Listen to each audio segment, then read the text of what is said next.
What is a typical day in the life like for a software engineer? To close out season 6, we thought it'd be a great idea to give you some insight into our workdays, as we all have very different roles and are in very different stages of our careers.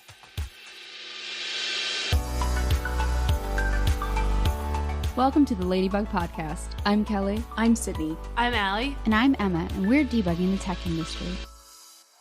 This episode is supported by Compiler, an original podcast from Red Hat discussing tech topics big, small, and strange. Compiler is brought to you by the creators of Command Line Heroes and is hosted by Angela Andrews and Brent Simoneau. It's no secret that technology can be complicated and, frankly, a little intimidating.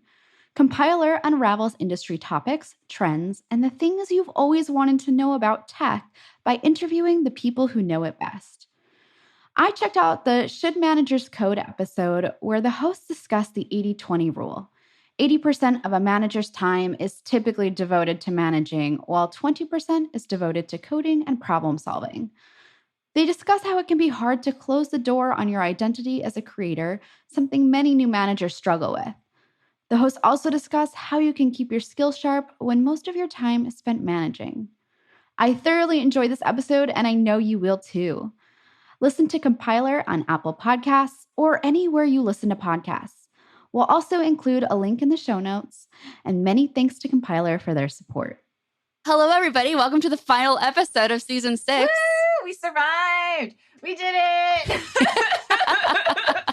Yes. We made it. I mean, I think the funniest part is this isn't the last one that we're recording. So for you all, the season's done.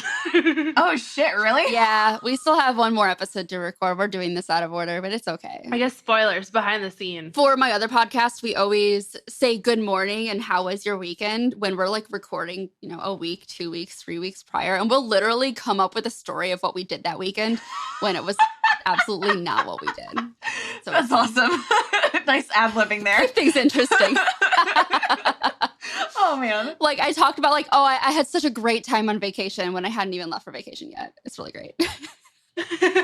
Hopefully, you'll be able to really soon and everything. But, Delta variants coming hard, coming strong. It's good. It's funny because we're recording this at the end of July, and I think this comes out in October. So hopefully the state of the world 3 months from now is happier. Hopefully.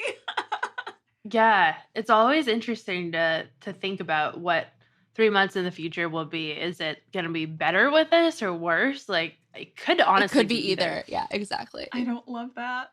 Okay, so let's talk about our routines, because I think this is going to be a really fun conversation to see how we compare and things like that. We obviously have our notes and we already written down everything, but I haven't read what you guys do, so we'll keep it fair. So let's start with morning routines.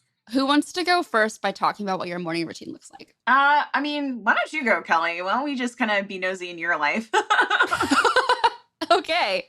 So I think it's worth, maybe backing up and explaining what I do on the day-to-day, like my job, because that'll kind of set the standards for what my work life is like. I run the tap room.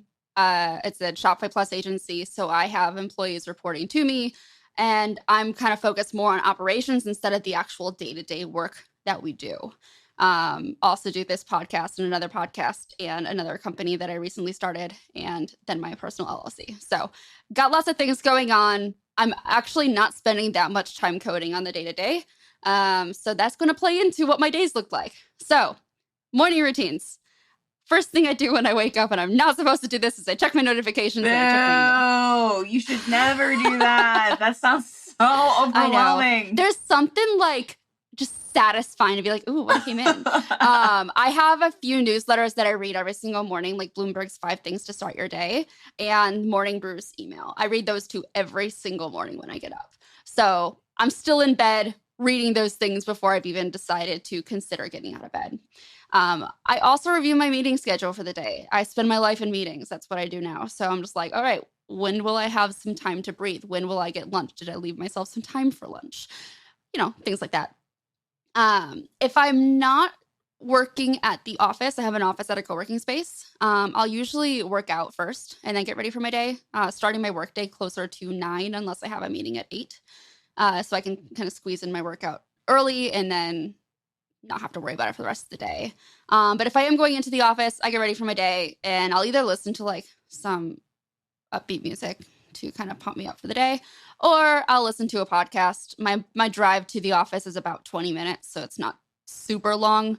I can't get through most podcast episodes. So usually it's like The Daily from the New York Times. That's usually an easy one to get through for the most part. Do you listen to our podcast on your commute? No. Wow. I feel like it's just weird to listen to yourself. I still am not used to it, even after doing this amount of podcasts and these numbers. I only listen to my own podcasts. Yeah, it's kind of a weird way to listen to yourself. Okay. Like, how are you confident enough to do that? I just be like critiquing everything that I said. Like, wow, Kelly, that was dumb. Sometimes like I what I just I'm said. like, oh my God, I am so smart. Everyone should love me. I'm kind of a big deal. I can't believe they thought I knew what I was talking about. I keep counting how many times I say every time that I'm listening to myself in a podcast episode. I need to stop. I definitely do. Allie, what does your morning routine look like? Okay, so I'm a little bit of the opposite. I actually sleep with my phone in a different room than I sleep. So I don't even check it in the morning at all. I normally get up and get ready-ish. Like I don't, do hair or makeup or anything like that. Just brush my teeth and do basic skincare like sunblock is so important. Remember sunblock, everybody. And then I normally take my dog on like a half a mile or so walk and listen to either an audiobook or a podcast. I try to do something that's loaded onto my Apple Watch. So again, I'm not on my phone with notifications or anything like that. And then when I get back, I normally then check all of my notifications, and my first thing online is usually triaging Trello and Asana. I use Asana for managing my team at work, but then I use Trello personally. So that's where all my to-do lists and things that I have to actually get done are.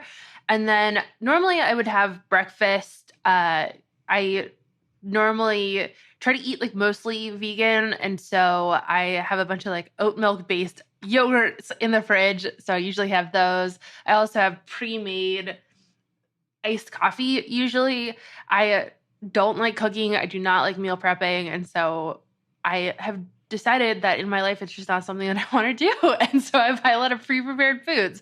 And I'm trying to accept that. You would like Sweden. That's where Oatly came from. Oh, there you go. I feel like I live on Oatly. Like I'm really drinking an Oatly thing right now. The ice cream is great. It's so good. I haven't tried the ice cream. So good. Though Ben and Jerry's vegan ice cream tastes like their normal ice cream. Yeah, vegan ice cream is really I couldn't tell a difference. What kind of crazy witchcraft magic are they using to be able to do that? That's awesome. Real quick though, Allie, can you tell us what you do? Because I think it's important that people listening, if they don't know us, what do we do for a living? Yeah, that is so true. That is so true. And mine has probably changed since we started recording this season as well. So I am a manager of developer advocacy. So I lead and manage a team. I still do some individual contributor things. Like I probably build a demo app a week, which I'll talk a little bit about what my day-to-day looks like in the future. But I am a people manager, so I have lots of meetings as well, like Kelly, but I still get to write some things. I still get to do some side work as well, like this. And I advise a startup called Polywork and have my own blog and YouTube channel and things like that as well. So it's balancing a lot of things. I completely forgot to mention the advisory stuff. Oh, yeah. Yeah. It is what it is. Too many things. Lots of good things. Cool. All right. Now, Sydney, why don't you go next? Yeah. So I guess I should start off with I am not a manager or like an owner or CEO of my own company that is thriving and established and everything. So just a lowly software engineer over here. I also teach at a nonprofit coding bootcamp that is around in my area. We've gone virtual, so that's really nice and convenient for me to be able to teach as well as work from home, be able to do that balance. I'm also on this podcast. I also have my own YouTube channel. So that's fun. But I think that I have a pretty strict morning routine. It like goes kind of either way, where it's like super strict or I don't do anything on my morning routine at all. So I wake up at 6 a.m. pretty much every day. That hasn't changed since like middle school, I feel like. I do a daily meditation. I always do that on like the Headspace app. That's been really nice. What else do I do? Normally I do either like a walk. I take a walk around my neighborhood, or I'm working out between 6:30 and 7:30. That's really nice to do. And then I'm able to shower or like read and get ready in the morning for I'd say about an hour.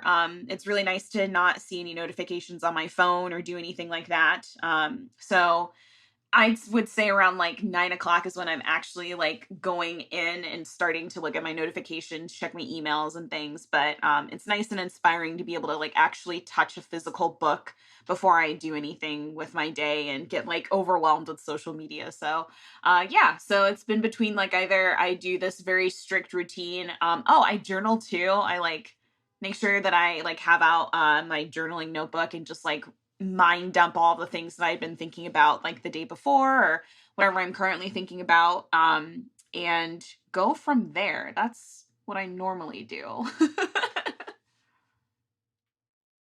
Some things. Some things. You do some things. Lots of things. Very strict. Or it's like, oh, I'm just going to lay in bed until around 8 o'clock and just kind of see where my day takes me. So I am very much so on the extreme sides right now. I love that you wake up at 6. Like I'm a morning person, but I wake up without an alarm. And so usually it's anywhere between like 6:30 and 7:30, just whenever my body I've decides been it's time to wake up. practicing that lately because like I've noticed that I get up at around 5:45 if I don't have an alarm on, like way before my alarm. So sometimes I'll like roll over and go back to sleep and try and like, just get that 15 more minutes and things, but it doesn't normally work out. It's like, all right, I'm just going to sit here in bed. It'll be fine. I'll toss and turn a little bit, but I am a morning person, even though I don't like it.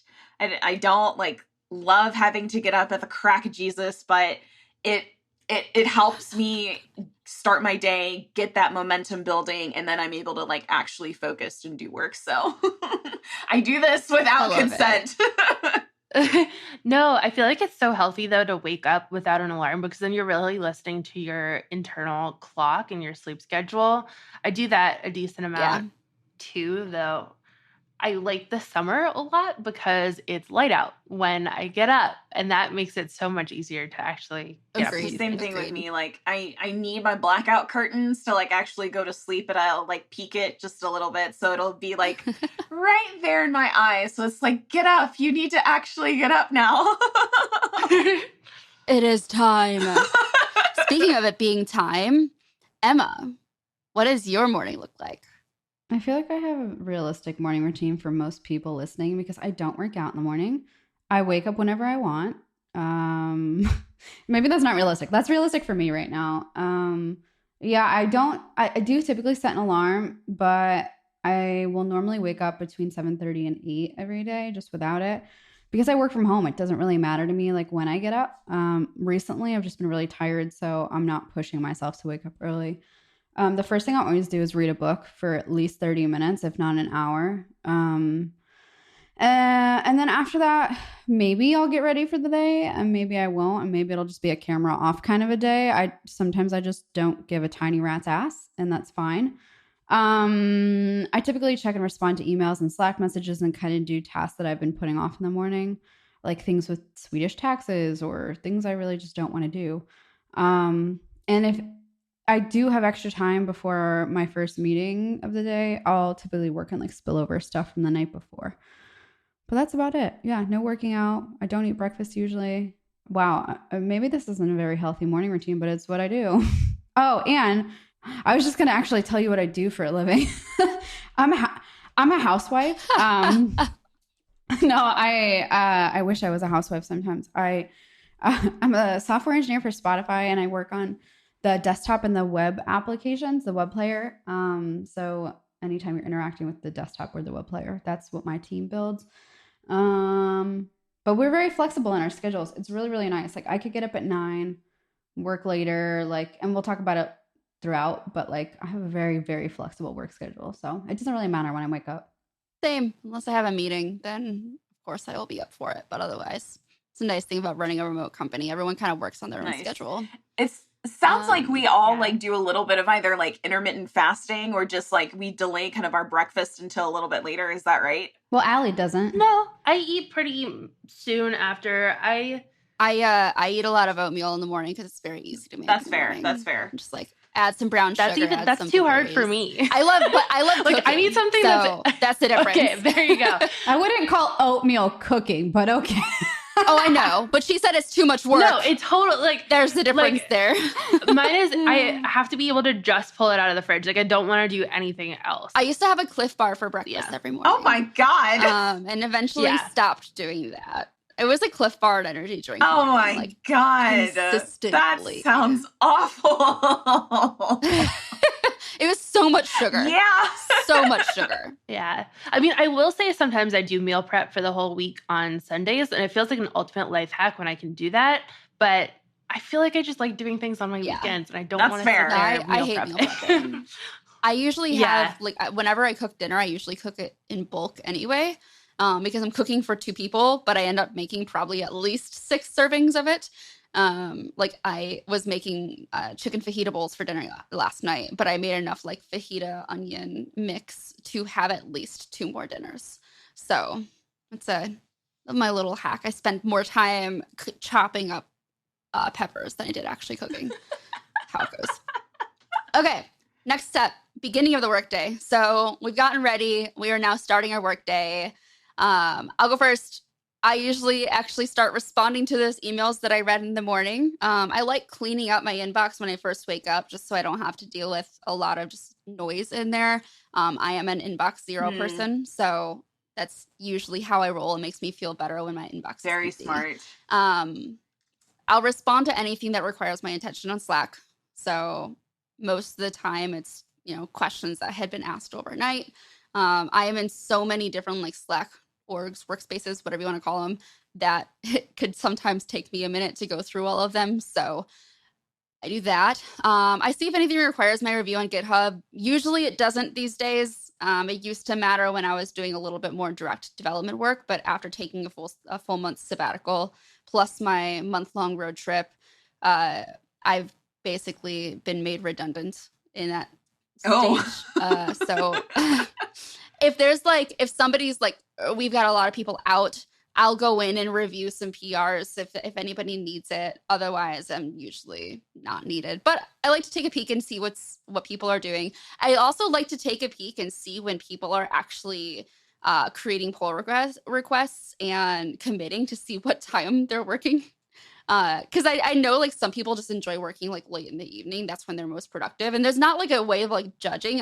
It's more like just pure curiosity. I do, of course, want to make sure that you're not having to work really late at night because we've given you too much work to actually get it done at a reasonable amount of time. So that's why I like to look at, the timestamps in particular, just to make sure everybody is happy. So, and then usually my meetings start at 8 or 9. So I don't really do too much other than like look at my emails and look at notifications that I missed prior to starting my onslaught of meetings. So that's my morning. Sounds like it's a beautiful busy morning. That it sounds like you're able to have like a nice balance of being able to look in, check in, and see if like all of your staff is doing good and whether or not you can gauge if you're like working them too ragged. Don't do that, Kelly. Don't work them too ragged. Exactly. I want to make sure everyone has like a reasonable amount of work that's, it can be challenging to push them, but not completely overdue to the point where they're just stressed every single day. That makes sense. If that's happening, I'm doing something wrong. So. Good job, Boss Kelly. Thanks. Nice. All right, Allie, what about you? Cool. So this is my ultimate life hack is that, and I've done this in most of my jobs, is that I work a staggered schedule to most of my coworkers. So I normally start work around 7:30 in the morning, but most of my colleagues are on Pacific time and I'm in Central time. So I normally have like 4 hours of work time before most people get online. And that makes it so that I can get my whole to-do list done for the day and then be in meetings midday through afternoon. So my mornings, I normally get to do my deep work. And whether that means writing some sort of strategy doc or writing a code demo or writing a blog post or filming a YouTube video. All these things are things that I might do within a day. Also, sometimes I'll have calls with people in Europe or something along those lines. And in that case, they're usually earlier in the morning. But for the most part, most of my colleagues are on Pacific time.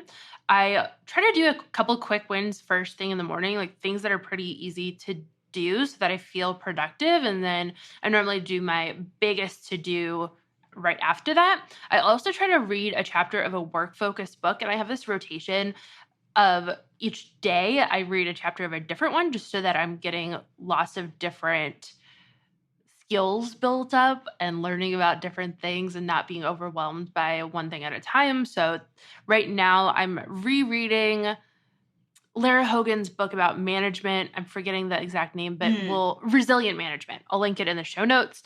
I am reading a book about personal finance and a couple other books that I just think will be helpful for me in some sort of way. So I normally try to read a chapter of those in the morning as well. So that's what my mornings normally look like. Cool. That sounds... I love that you read, like you set aside time to actually read something work related as well. That's such a great idea. Something that's more, it's both professional and personal development that you're able to pull into your workday. Yeah, I agree. Yeah, exactly. I try to block time off for that. I'm not really at a point where I'm trying to learn a ton of new code stuff anymore, but I still want to keep learning and growing because that's what gets me excited. And that's why I'm a developer in the first place. So I like reading. I like taking notes on things. Yeah. And so I try to block off time for that. What has been your favorite book on like personal and professional development so far? Oh, that's a great question. I love anything habit focused. I think that those are so helpful. But I've also been reading a lot of like Brene Brown and other types of books about self-confidence, which I think is important as well. Management books are always helpful too. Those are the big ones, I would say. Okay. You might have to get a list from you really soon because I'm looking towards like what else that I want to be doing when it comes to mindfulness and just more of the self-confidence kind of like showing up for yourself as well as like other people as you kind of like go along with your career as well as just personal life and things. So I'm going to get a list from you. I think we can pop some books into our resources section as well that are personal professional development related. Yes, for sure. We can do our favorites down there. All right, Sydney, what about you? Okay, so for me, I kind of said in the beginning of my mornings that I have my routine where I don't really start doing anything until about 8:30, 9 o'clock. So I've already checked my emails and social media. I am most likely not going to be on social media like exclusively in the mornings because I have my, I have Zlappo. Where I can like automate my tweets and like Instagram posts and all that fun stuff for anybody that's like wanting to say good morning or like just different like quotes to just have people start off their day a little bit more motivated and pumped. So I've basically already started my day by the time that I like check in and see and interact with people that are on social media and my emails and things. So I don't normally have a bunch of people like asking me for a bunch of things going into the mornings like that.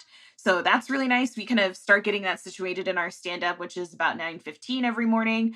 We might have a sync with our like product owners kind of like going into the mid-morning, I guess. And normally our product owner would like let us know if there's anything that like we need to do just to kind of like start pushing us with our like tasks going forward. I feel like the same kind of routine I have is like comparable to Emma's. Like we have our sprint planning, we have our regression testing that's going on certain schedules. And then we have our retros after we've done our deployments and things. So that's normally like morning meetings and fun stuff like that. And then if I'm able to, starting to like go in and like actually get stories done. I need to use the Pomodoro method, but like the anime Doro version is where like I have 45 minutes of like actual time where I'm like, it's deep focus. And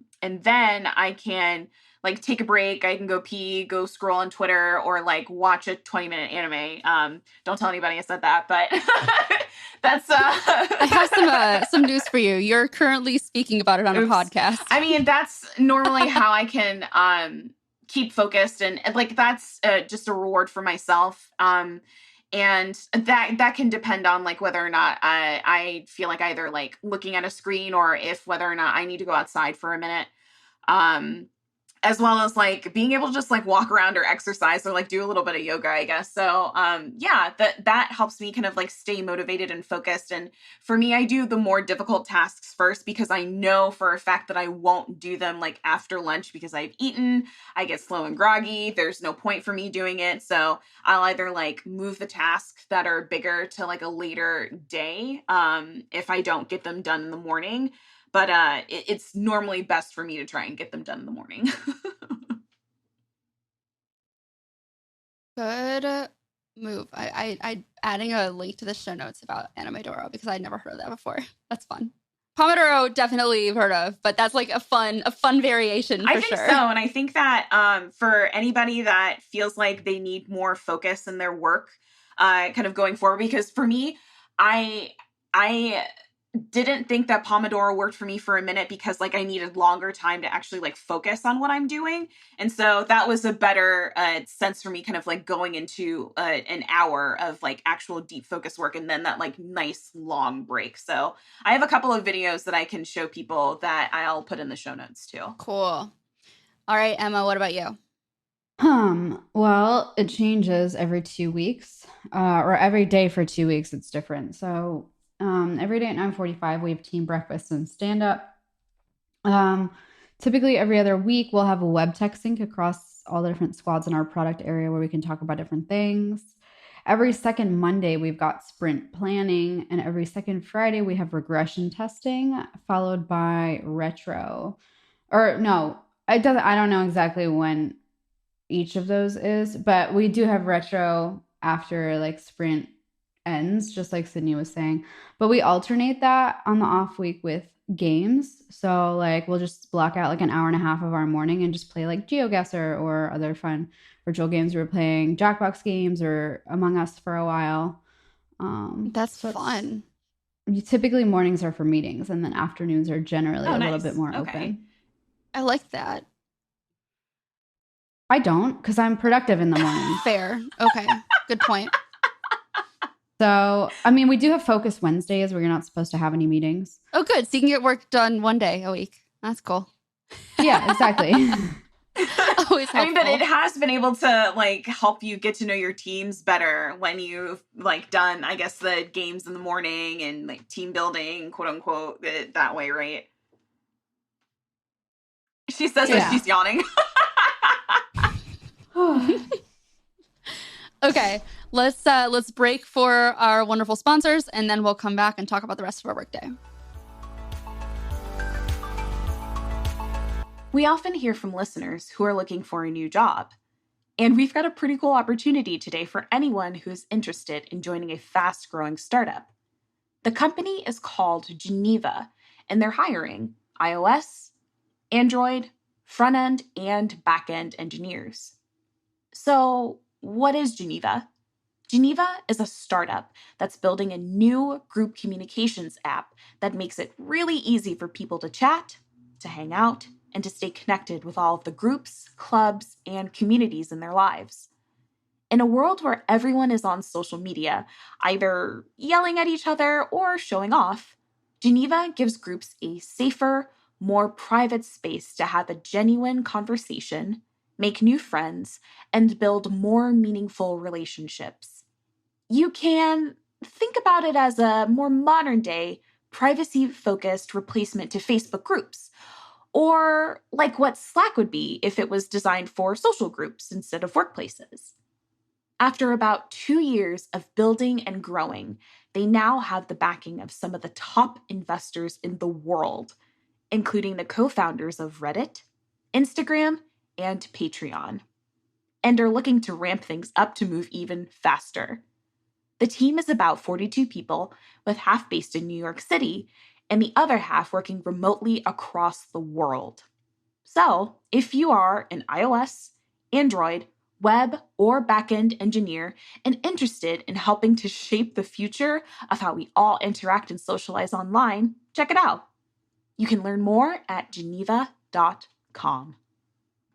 This episode is brought to you by Dexecure, a company that helps web developers save time by automating repetitive optimization tasks.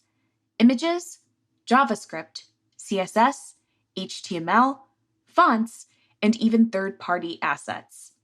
Dexecure optimizes them all with just one line of code so you can focus on what you love doing, building new and exciting websites. No matter the device or browser type, Dexecure will always deliver the best version of your website. Visit dexecure.com/ladybug or enter the code ladybug for 1 month free when you sign up for any basic or pro plan. Or try it out with a free account. Okay, so let's talk about the rest of our workday. Okay, so I think this is where things really diverge because I, again, don't do much development work. And I have, as I said, kind of made myself redundant in terms of the tap room. So I spend most of my time in meetings. My meetings are going to be one-on-ones. They're going to be partnership meetings. I occasionally join on lead calls depending on the size of the lead, like the size of the project. Anything that's a little bit more operational instead of the day-to-day project reviews or internal development calls, things like that. So I keep myself available for issues that arise for when I'm not in meetings, but I'm usually able to spend the other time checking in with side projects. I can record a podcast episode. I could do a webinar. I can write some code if it's like for a side project. That's usually the only time where I'm actually useful for writing code. My team very intentionally does not give me client work because there's no, like, the only time I ever get work put on me is when we are behind on a project and we need some extra hands, or a lot of people are out of the office and we need some extra hands. They know that I can jump in and I can get things done when needed. But for the most part, they try to avoid assigning any tasks to me, which is nice. So like the past 3 months, I was taking 3 courses through Harvard Business School online. So I was able to work on my class stuff there. My role at the tap room at this point is to be the face of the tap room, to get the name out about the tap room. So I'm doing those really terrible things like posting on LinkedIn. So people, the thought leadership kind of things. I'm writing blog posts, I'm writing emails, I'm tired of writing content. It's terrible. Not what I signed up for anyway. But I usually try to block out about 30 minutes to an hour for lunch. I usually eat in less than 30. It does not take me long to eat my lunch, but I love making salads.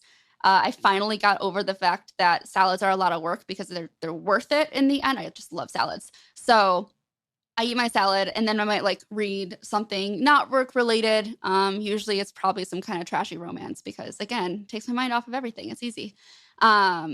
You only block out 30 minutes. 30 to an hour. I feel like that's definitely a U.S.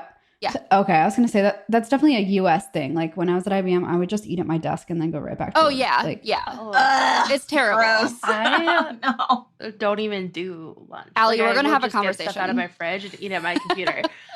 Yeah. I don't know. I didn't even realize that this was a thing that people did during like work from home. And then I was like, oh, people probably still take lunch breaks. I should probably do that. But like I'll talk a little bit about what I do instead. Yeah. Like in Germany, we would literally go out to a restaurant for Yeah. lunch. And like now, because I'll probably forget to say this later, but like now I'll eat around like 11 at my desk while I'm doing stuff. And then I'll nap for an hour and 15 minutes during my lunch break. That's so nice.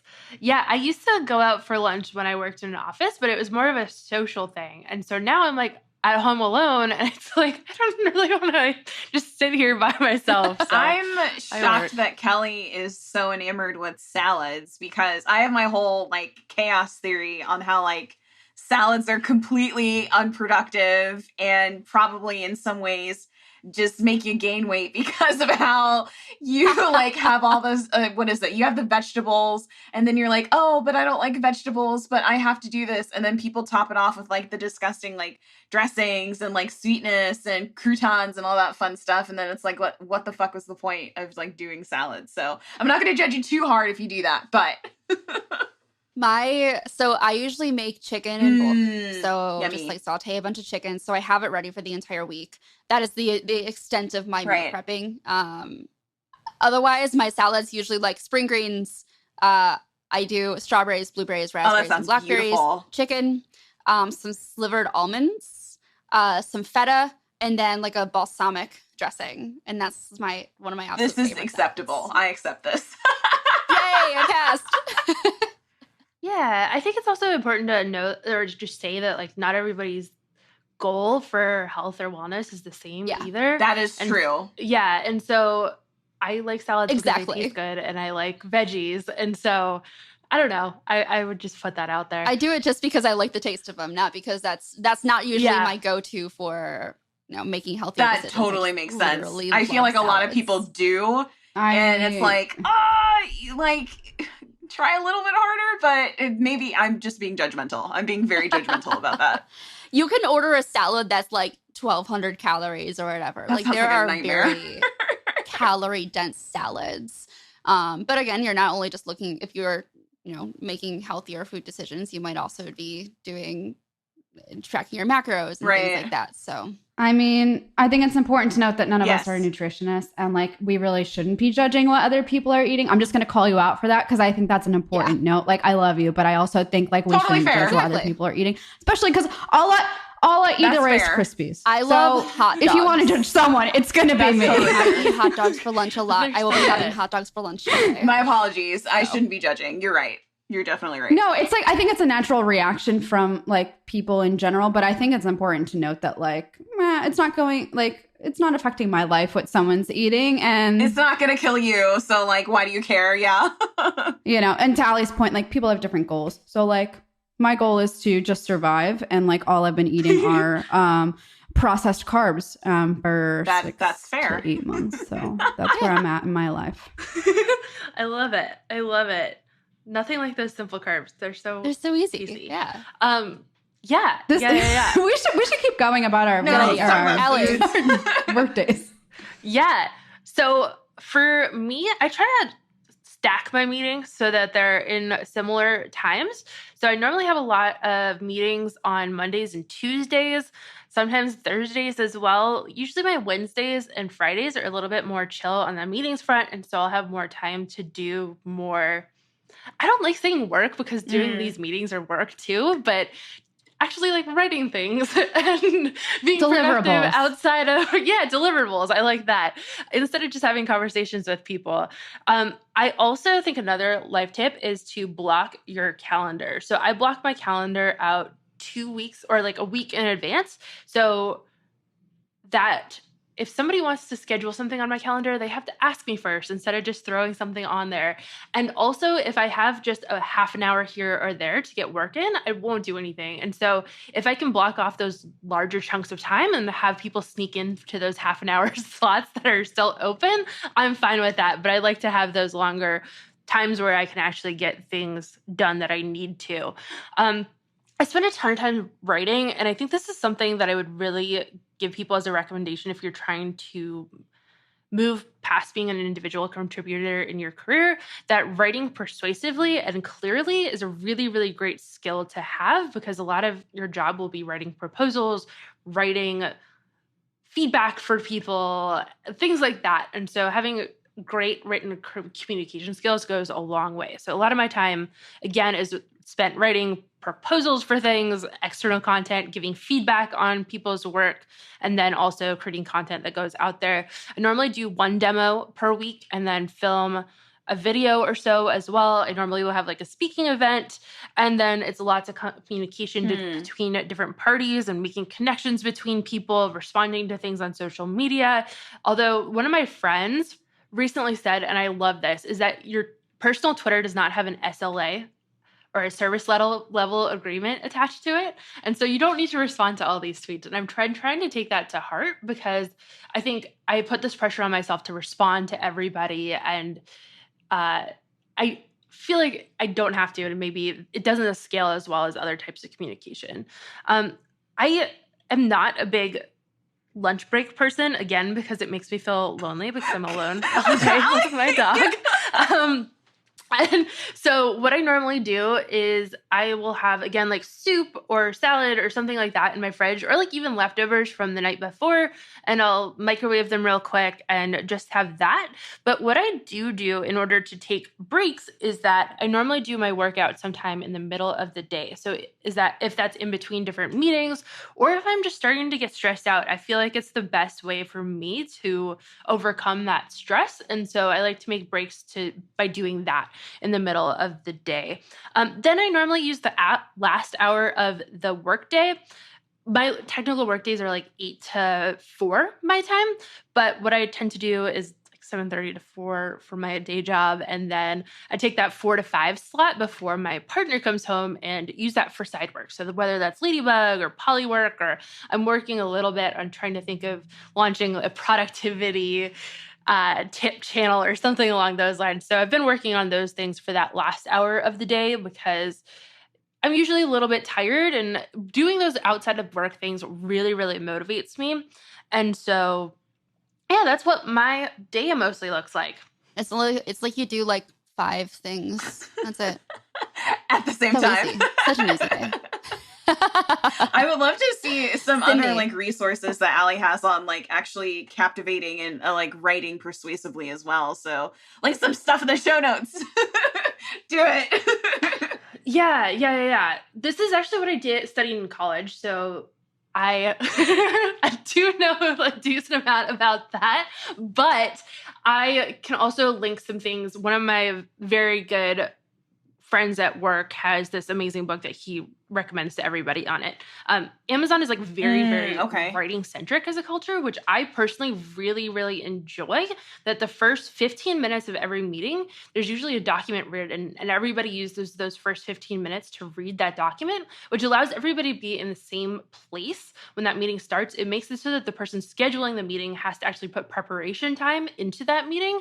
They're not just randomly scheduling things. So I personally really, really enjoy that piece. It was really strange at first. I was like, why the heck is everybody silent for the first 15 minutes of every meeting to just read a document? Why isn't this not an email?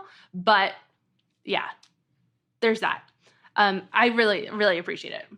That's fair. Sometimes you'll skip an email and like you just won't have to read it. People don't like checking emails and things. Sometimes they'll like leave it in there just like archived or something. I can see where that can be productive, so everybody can be on the same page. That makes a lot of sense. Indeed. Sydney, what do you do during the day? So like I said before, I start going into my day around 9 o'clock, where I start my process with the like extended Pomodoro technique. 45 minutes on where I'm like actually doing deep focused work. And then I will take that time to, that like 15, 20 minutes where I like go walk around, in my place. I'll go outside for a minute, just like breathe some fresh air, might meditate, might like watch a really quick show or like scroll YouTube or something really quickly just to like actually, I'm forgetting the word, trying to make sure that I give myself a brain break, is where I'm going. I am wanting to make sure that I give my head that space that I need to not like overwhelm myself, going into like whatever tasks that I'm doing. Either I'm trying to figure out how I can like get that done in that like nice set of space that I have in those like 45 minutes. Or if I don't get that done and I need to like move on to either the next task or like go on and complete whatever this first task is, I have a sticky note that I normally write down like where I stopped before my break. So whenever I'm like doing other things like in the house, whether I'm like walking around or like scrolling on my phone or something, then I can actually come back and remember actually recalling what I was doing, so I can go forth from there and not like sit there and forget and be like, okay, like what was I doing? What drugs was I on? Like actually like trying to fit this code, like working together. Cause that can be really frustrating when you feel like, I don't remember my place when I'm trying to complete a task. So, I tend to not forget, but I guess like start focusing on other things when it's like, I need to make sure that this is done. This is important. This is what I am productively spending my time on. And so I do that until about 1 o'clock normally, which is when I get up and actually like physically take another walk. I might do another workout or just like a little bit of yoga, stretching, for lunch. I don't eat, super slow. So I don't like take that full hour to eat. So, it's a good time for me to actually like either meal prep for dinner or do something else that is not going to have me like looking physically at my monitor, at my phone all of the time. And then normally meetings or tasks, for me go until about 6 o'clock, and depending on the day, that's when I'm actually, doing either where I am presenting or at least like prepping for my presentation for the boot camp, where I'm going to be like actually with my students. I have office hours, so like the students can talk to me if they need any help or assistance or anything. I think that on Tuesdays normally, it's been like going between Mondays and Tuesdays where I actually like either film a YouTube video or like brainstorm, figure out like where exactly I'm wanting to be when it comes to the quality of the video, what exactly I'm wanting to tape. And then Fridays, I try not to do like anything that has anything to do with work, anything to be productive. I think the biggest thing that I do maybe on Fridays, like after work, is making sure that I spend time either with my family, my partner, or I plan my week. I think that it's really important that I plan my week beforehand so I don't have to do it over the weekend, and I will be incredibly lazy. So I don't want to have to deal with that during my Saturday and my Sunday when I want to do anything else but have to sit at my computer. So I feel like that's pretty basic routine stuff, where I am just making sure that I keep focused on whatever task that is at hand. And then, I like taking baths at night, where it's just like, that's it. Like right before bed, that's when I'm able to like actually settle down, and just feel nice and clean. And then I can start actually like doing my night routine to actually go to bed. So there's that. I have a very different opinion on baths, but we could talk about that once we get to like the evening. Oh, I'm super excited about that. Yeah. Oh my God. That's one thing I really miss in this house, is not having a bathtub, because I used to like drink wine and read a book in the bath, and now I just can't drink wine and read a book in my shower. I mean, you can. Yeah, I have laid down in my shower before when I was feeling terrible. I have opinions on that. We're not going to discuss on this podcast. Again, we're on 2-week sprints. So like the course of my days are on like 2-week rotation. So every second Friday, we have sprint wrap up across our product area. So that's like desktop and web player. And basically all of the different squads present the work that they've done for these 2 weeks. There are usually 4 to 5 work streams happening simultaneously for my desktop team. And there are about 10 of us, mostly engineers, 1 product manager, 1 engineering manager, and 1 to 2 designers. So often we'll do mobbing or pairing programming sessions within our work streams. I also conduct about 1 to 2 technical interviews a week, whether that's the web tech screen, which is the first coding interview a candidate will go through to see if they'll move on to the on-sites, the quote unquote on-sites at this point. I also do the web interview on-sites. So those are, a longer 1-hour interview that touch all of web development. And we do some, I wouldn't say collaborative programming, but it's definitely more collaborative than other interviews that I've been on the candidacy side for. Every day at 3 p.m., We have a fika, which is a Swedish lifestyle choice. It's basically like you're supposed to grab like if we were in the office, which hopefully we will be again, in October or so. We would actually go to the barista and get a coffee and sit outside or go for a walk. But right now it's just virtual. So every day for half an hour, that's what we do. And we have a very flexible workday. So sometimes I go to the grocery store in the morning and pick up packages to avoid crowds, which is really nice. Like today, I took my cat to the vet during the day, and I just said I'd make up the hour at the end of the day. So that's kind of like my favorite thing about working from home right now is how flexible we are. I love it. I'm going to keep us moving along so we're not talking for 9 years and shift into evenings and weekends. So I kind of mushed these two together just because there's no real separation for me. If I drove to the office, I will work out in the evening. I have a Peloton. I will talk about my Peloton every day if you would allow me to. So I am that person. So I love working out for that reason. I make dinner. I love cooking. I love cooking things in bulk. It's no surprise that I love spaghetti. I finally bought a new grill and I'm loving using that. I love experimenting with whatever I happen to have in the house. I'm pretty good at like finding random ingredients and creating a really great meal from them. So it's a talent. I might pour myself a drink, wine, or I'll ask Daniel to make me one because his pandemic project was learning how to make cocktails. Oh. So really handy. And didn't you take a sommelier class too? I've taken level 1, which is like, these are wines and these are where grapes are grown. It's like super basic. I'm hoping to take level 2 this fall. You're hosting spaghetti. right? So fun. That sounds beautiful. You all's place is the party place. Yep. Deal. I'll hang out with friends in the evenings or on weekends. On the weekends, I do try to spend time away from the computer. I might do some work in the morning, like on Saturday or Sunday morning. I love going to a coffee shop. Obviously, the pandemic kind of affected that, but I'm starting to get back into coffee shops a little bit.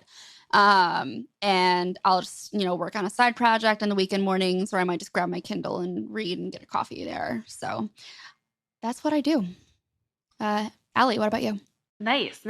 So I am very outdoorsy. And so I try to do that most evenings and most of the day Saturday too. So I try to do something, whether it's kayaking or going on a hike, or once we move, going rock climbing or something along those lines, to get outside for a while. I think getting sunshine is so important and makes you feel so good. And so also we have a dog, so sometimes go to a field near us to throw her tennis balls and things like that as well.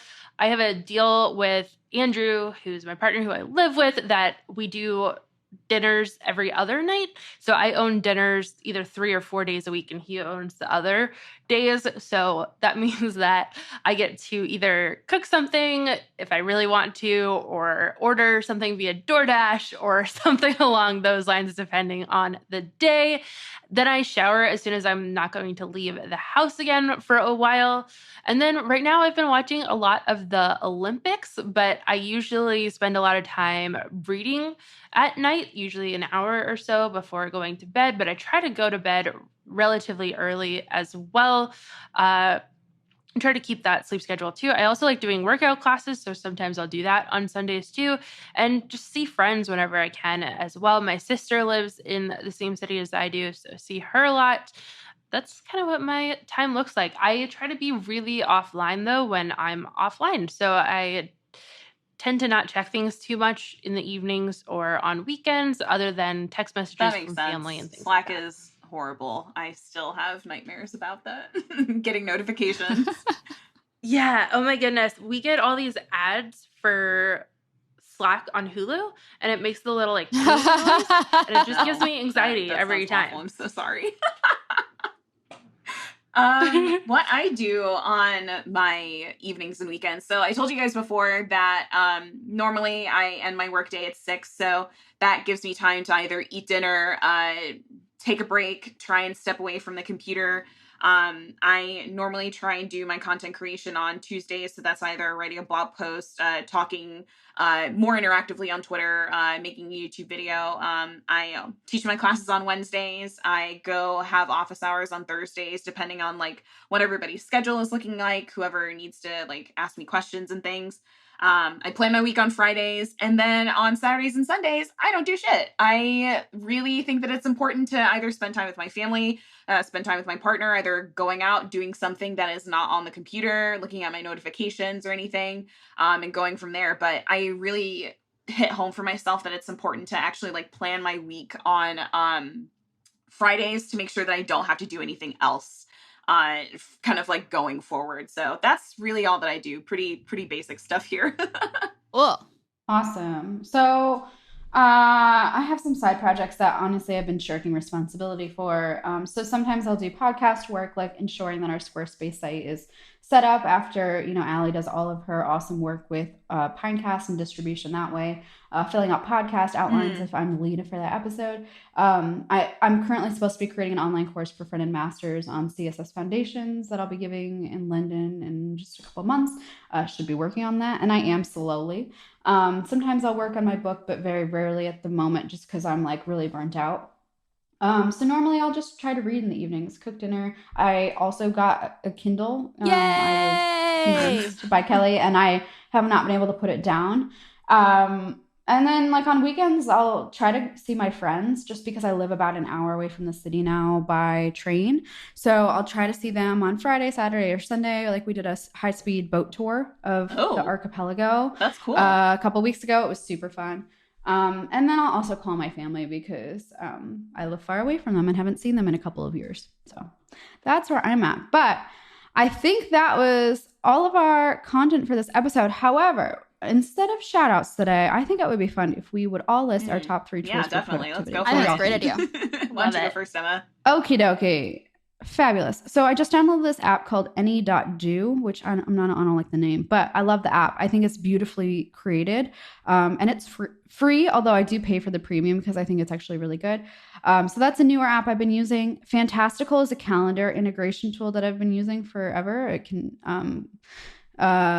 pull in like a bunch of different calendars and give you just like one overview. It's also great if you don't have all Gmail accounts, like if you have Outlook or anything like that.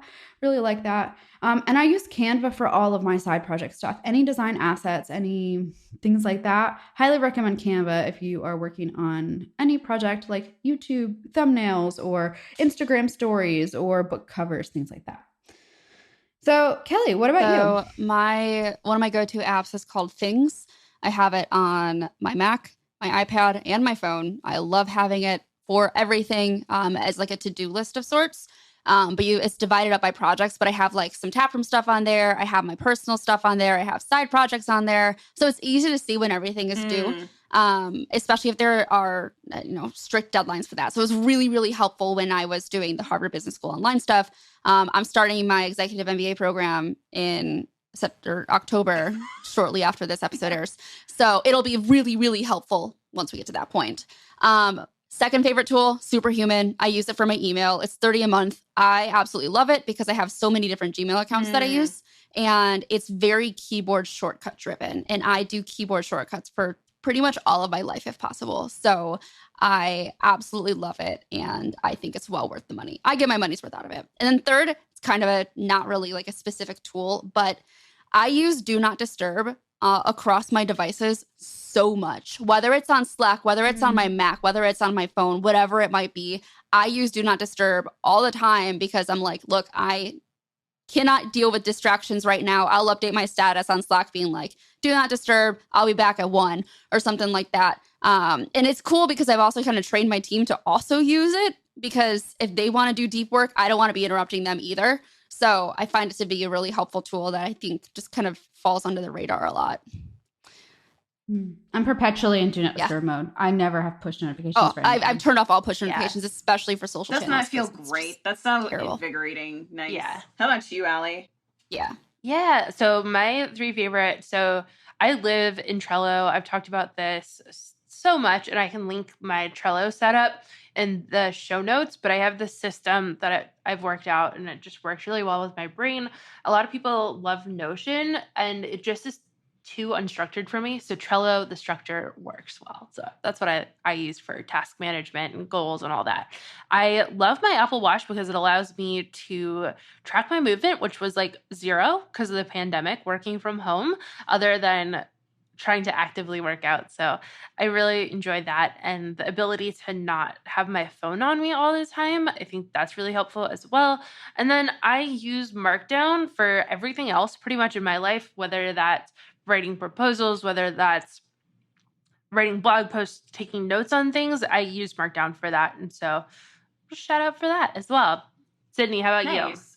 Okay, so for me, like Allie said, I use my Apple Watch. I am glad that I paid for the more expensive version for it because I like being able to do all the fun things with it, track my workouts, whatnot. Trello is another place that I like to keep all of my, YouTube stuff. So I don't have to go like looking for all of the tasks that I need to do. I have my like content creation and ideas there, which is really nice. I also bullet journal. So I guess like that's one thing, but I don't know if I want to like shout that out particularly because I have a particular system with that. But one thing that I do really like that I don't share normally with people is this app called the Little Memory. And it's a journaling app. There really isn't anything super special with it. I like that it gives me push notifications on like stuff that I have reflected on or like journaled about like maybe a week before, a day before. And it tells me to like, keep going, keep doing the cycle. And actually like get things like off your brain. You are able to upload photos onto it. So if you like to look at those memories, you can. I'm also not a nutritionist. I will put this out right now. I really also like with my diet and exercise because that's really important. I also take nootropics as well, just to make sure that I'm like kind of going into more of that focus mode and not having to like go and find myself like scatterbrained and everything. So I really like Phoenix Athletica's Limitless Focus. And so that's something else that I use. But again, I'm not a nutritionist. Diet and exercise are really important to actually like help make that work and everything. So don't listen to me if you don't think that that is productive. So that's my 2 cents. Consult your doctor. Let them tell you what would be good 100%. For you. How about that? Okay. We're done. That's it. Look at that. We did it. Look at us. What a great season. I think this was we had so many great topics, great episodes from this one. So I'm really excited about that. So with that, we're done with season 6. We hope you enjoyed the season, and we can't wait to tell you more about our upcoming season as soon as we have finalized that list of episodes. If you like this episode, tweet about it. We will be selecting one tweeter to win a copy of our most hyped book of all time, Atomic Habits by James Clear. So be sure to tweet if you want to win a copy of the book. We will be taking the remainder of the year off to enjoy the holiday season. So we will be back on your favorite podcasting service in January 2022. Make sure you're subscribed to be notified and leave us a review. Thanks so much, everybody. Love you. Thanks.